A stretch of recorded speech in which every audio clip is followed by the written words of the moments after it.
Here's how to find and reconnect with a veteran on vetfriends.com. Starting from the My Profile page, you have two options. One, you can click into the green tab under your profile picture, labeled Veterans and Personnel Search. Or two, you can go to the Search Veterans tab on the far left corner of the screen and click into the subheading labeled Search Veterans and Military. Both will take you to the same place. You should arrive at a page titled Search Our Veteran Registry.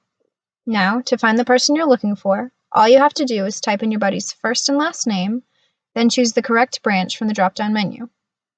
Be sure to read the terms of use.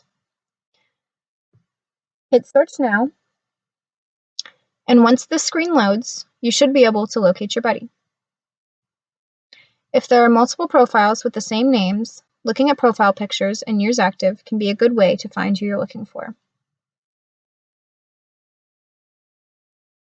From there, you can send a friend request to your buddy, shoot him a message, or both. Good luck with your search.